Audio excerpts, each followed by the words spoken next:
大家好，我是小諾，今天給大家分享蔥花卷好吃簡單的做法，不用提前發面，做出來的花卷蓬鬆暄軟，蔥花翠綠鹹香。下面跟着視頻一起看看我是怎麼做的吧。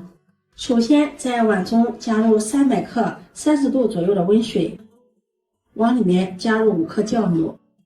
再加入5克白糖，促進酵母的發酵，用勺子攪拌，化開酵母和白糖。再靜置5分鐘，讓酵母的活性達到最佳狀態。5分鐘後，可以看到酵母水的表面有一些小氣泡，這個時候酵母的活性最好。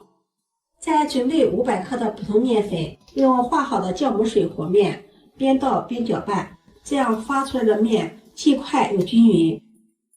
攪拌成面絮狀，往裡面加入少豬油，加入豬油做出來的面时，皮质更加的光滑透亮，然後下手揉成面团，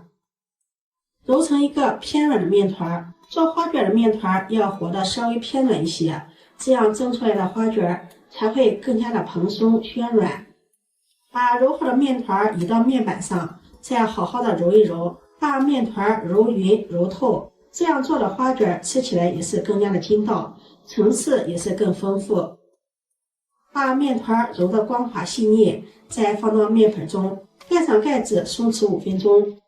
這個時間我們再準備一把小蔥葉，切成蔥花，切好後放入碗中，往裡面再少淋上一點食用油，油不要太多了，用筷子攪拌均勻，讓蔥花均勻的裹上一層食用油，這樣蒸出來的花卷蔥花的顏色翠綠不變色。也可以往裡面加入1克的小蘇打，加入小蘇打，蔥花的顏色也是翠綠不變色，但是介意小蘇打的那就加食用油。搅拌均勻後，把它放在一旁备用。面团这会儿也醒好了，面板上撒上一點乾麵粉防粘，把面团放到面板上，不用揉了，直接按扁。再用擀面杖把它擀開，擀成一個長方形的大面片。擀的時候可以一邊擀一邊撒點乾面粉防粘。把它擀成一個長方形的大面片，厚度大約在 0.2 到 0.3 厘米左右。在一邊再給它按一按，按得薄一些。然後在面片的表面淋上食用油，用刮板涂抹均勻，邊緣按薄的地方不要塗上食用油。涂抹上食用油主要是為了讓花卷的層次更加的豐富。塗抹均勻後，在面片的表面再撒上一層薄薄的毛毛鹽，鹽千萬不要放多了，放多了做出的花卷口感就太鹹了。再撒上一點乾麵粉，把調好的蔥花放上來，用筷子把蔥花均勻的鋪開，再從一頭把它捲起來，盡量捲得緊實一些，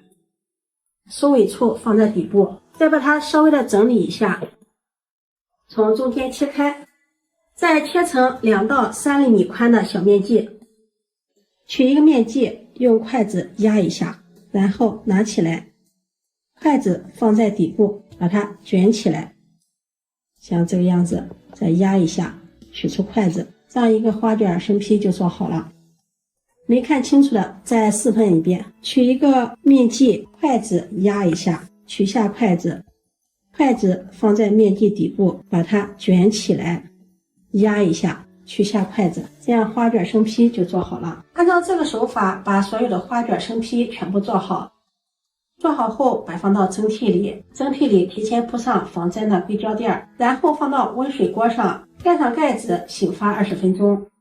時間到了，打開蓋子看一下，花卷變得胖乎乎的了，就是醒發好了。這個時候開火，上氣後計時蒸10分鐘，然後關火再燜2分鐘。時間到了，打開蓋子，花卷非常的漂亮，層次豐富，蔥花顏色翠綠，按壓一下特別的蓬鬆暄軟，把它取出來，裝入盤中，端上桌就可以給家人們美美的享用啦。這樣做的花卷層次豐富，皮質油亮，蔥花翠綠，按壓特別的暄軟，掰開看看，內部的組織也是非常的細膩。這樣做的花卷剛出鍋，不用配菜，老公一次也能吃5個，鹹香暄軟，特別的好吃。如果你喜歡，就收藏起來試試吧。喜歡我的視頻，記得點讚、關注、轉發，點我頭像可以看到更多美食視頻。我們下期視頻再見。